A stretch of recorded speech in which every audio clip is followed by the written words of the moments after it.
Hello everyone, আসসালামু আলাইকুম। আজকের ভিডিওতে আমরা দেখব হচ্ছে জৈব যৌগের শ্রেণী বিভাগ। যেই শ্রেণীকরণটা আছে এই পুরা সবটা আজকে ডিটেইলে দেখব ইনশাল্লাহ। শুরু করি আমরা। প্রথমে হচ্ছে জৈব যৌগ কি, এই বিষয়টা যদি বলতে হয় তাহলে জৈব যৌগ হচ্ছে কার্বন এবং হাইড্রোজেন দ্বারা যেই যৌগটা দেখি আমরা, এবং হাইড্রোকার্বন থেকে উদ্ভূত যে যৌগসমূহ এগুলোকেই জৈব যৌগ বলা হয়। অর্থাৎ হাইড্রোজেন এবং কার্বন থাকতে হবে, সাথে আরেকটা জিনিস থাকতে পারে, সেটা হচ্ছে যে জৈব যৌগের গঠনে কার্বনের সাথে হাইড্রোজেন বাদেও অন্য কয়েকটা জিনিস থাকতে পারে, যেমন হ্যালোজেন সমূহ থাকতে পারে, অক্সিজেন থাকতে পারে, নাইট্রোজেন থাকতে পারে, সালফার থাকতে পারে, ফসফরাস থাকতে পারে।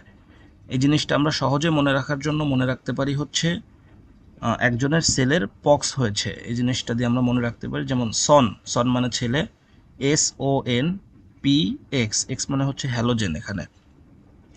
তাহলে সন পক্স, এটা দিয়ে মনে রাখলো একজনের সেলের পক্স হয়েছে, তার মানে হচ্ছে সন পক্স, SONPX, sulphur, oxygen, nitrogen, phosphorus, আর এক্স হচ্ছে হ্যালোজেন সমূহ। কার্বনের সাথে হাইড্রোজেন ব্যতীত এই সমস্ত জিনিসগুলো থাকলেও সেটা জৈব যৌগ। ওকে, এখন হচ্ছে আমরা শ্রেণী বিভাগের যেই ডিটেলস সফটটা নিয়ে আলোচনা করি। প্রথমে যেটা আসতেছে, জৈব যৌগকে দুই ভাগে ভাগ করা যায়। একটা হচ্ছে মুক্ত শিকল বা অ্যালিফেটিক জৈব যৌগ, আর আরেকটা হচ্ছে বদ্ধ শিকল বা বলয়াকার যে জৈব যৌগ এটা। ওকে, মুক্ত শিকলকে যদি আমরা অ্যালিফেটিক যেটা, এটাকে ভাগ করতে চাই, দুইটা ভাগে ভাগ করা যায়। একটা হচ্ছে সম্পৃক্ত আর একটা অসম্পৃক্ত। সম্পৃক্ত হচ্ছে একক সিগমা বন্ধন থাকে যেগুলো, এগুলোকে বলতেছি আমরা সম্পৃক্ত। এগুলোর উদাহরণ যেমন যদি বলি ইথেন, ইথানল, এগুলো হচ্ছে এটার উদাহরণ। অসম্পৃক্ত জৈব যৌগ হচ্ছে দ্বিবন্ধন এবং ত্রিবন্ধন থাকতে হবে। দ্বিবন্ধনে একটা থাকবে সিগমা বন্ধন, একটা থাকবে পাই বন্ধন। ঠিক একইভাবে ত্রিবন্ধনেও থাকবে একটা সিগমা বন্ধন, দুইটা পাই বন্ধন থাকবে এখানে। এটার উদাহরণ হচ্ছে ইথিলিন, ইথিন, তারপর অ্যাসিটিলিন বা ইথাইন, এগুলো হচ্ছে অসম্পৃক্ত জৈব যৌগের উদাহরণ। এখন যদি আমরা আসি বদ্ধ শিকলে, বদ্ধ শিকলকে আবার দুই ভাগে ভাগ করা যায়। একটা হচ্ছে কার্বোসাইক্লিক, যেটাকে হোমোসাইক্লিকও বলা হয়, আর এটার উদাহরণ হচ্ছে জৈব যৌগের যে যৌগের বলয়ে কেবল কার্বন পরমাণু থাকবে, এটাকে বলবো হচ্ছে কার্বোসাইক্লিক। আরেকটা ব্যাপার, আরেকটা জিনিস, সেটা হচ্ছে হেটারোসাইক্লিক। হেটারোসাইক্লিক কোনগুলা, যেটা হেটারো পরমাণু থাকবে, যেমন হচ্ছে অক্সিজেন, সালফার, নাইট্রোজেন, সালফার বলেছি, অক্সিজেন, সালফার, নাইট্রোজেন, তিনটা হেটারো পরমাণু এগুলা। এটা মনে রাখার জন্য আমরা মনে রাখতে পারি সন, SON, অক্সিজেন, সালফার, নাইট্রোজেন। এটা হচ্ছে হেটারোসাইক্লিক। এখন যদি আমরা কার্বোসাইক্লিক যেটা পড়লাম, কার্বোসাইক্লিক, হেটারোসাইক্লিক, বদ্ধ শিকলে আমি যদি আবার একটু রিভিউ করি, প্রথম পড়লাম কি জৈব যৌগ, জৈব যৌগের মধ্যে দুইটা ভাগ, একটা হচ্ছে মুক্ত শিকল, একটা বদ্ধ শিকল। মুক্ত শিকলকে দুইটা ভাগে ভাগ করা যায়, একটা হচ্ছে সম্পৃক্ত, অসম্পৃক্ত। সম্পৃক্ত হচ্ছে ইথেন, ইথানল, এগুলা।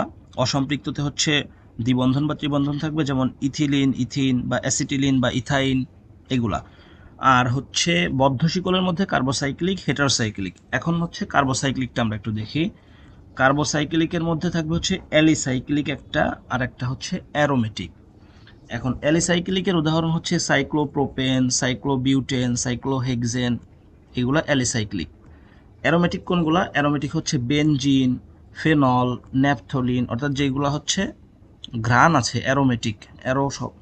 অ্যারোমা শব্দের মানে হচ্ছে ঘ্রাণ, এখান থেকে শব্দটা আসছে অ্যারোমেটিক। বেনজিন, ফেনল, ন্যাপথলিন, এগুলো হচ্ছে অ্যারোমেটিকের উদাহরণ। তাহলে ভাইয়া কার্বোসাইক্লিককে দুই ভাগে ভাগ করা যায়, একটা হচ্ছে অ্যালিসাইক্লিক আর একটা হচ্ছে অ্যারোমেটিক। অ্যালিসাইক্লিকের উদাহরণ হচ্ছে সাইক্লোপ্রোপেন, সাইক্লোবিউটেন, সাইক্লোহেক্সেন, এগুলা। আর অ্যারোমেটিকের উদাহরণ হচ্ছে বেনজিন, ফেনল, ন্যাপথলিন, এগুলা। ওকে, এখন আমরা চলে আসি হেটারোসাইক্লিকে। বদ্ধ শিকলে দুইটা ছিল, কার্বোসাইক্লিক, হেটারোসাইক্লিক। কার্বোসাইক্লিক দেখলাম, এখন দেখব হেটারোসাইক্লিক। হেটারোসাইক্লিকটা হচ্ছে আমরা দুই ভাগে ভাগ করতে পারি, একটা হচ্ছে হেটারো অ্যালিসাইক্লিক, যেটাকে অ্যালিফেটিকও বলা হয়, আর একটা হচ্ছে হেটারো অ্যারোমেটিক, অর্থাৎ বিষম চাকরিক যে যৌগগুলো, এটা হচ্ছে হেটারো অ্যারোমেটিক।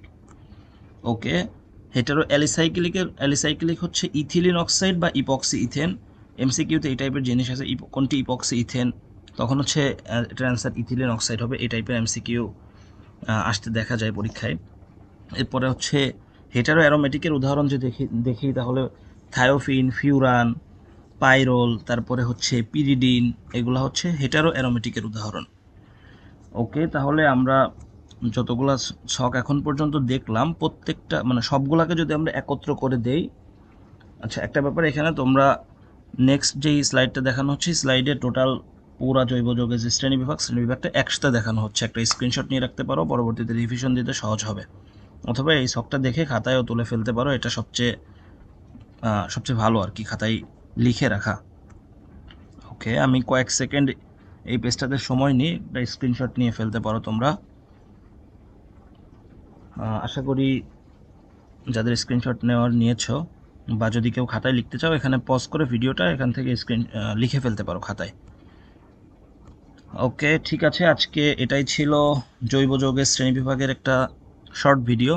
বন্ধুরা মাদ্রাসা এভরিথিংয়ের সাথেই থাকো, এরকম এক্সক্লুসিভ ভিডিও সবার আগে পেতে মাদ্রাসা এভরিথিংয়ের চ্যানেলটি সাবস্ক্রাইব করে বেল আইকনটিতে ক্লিক করো।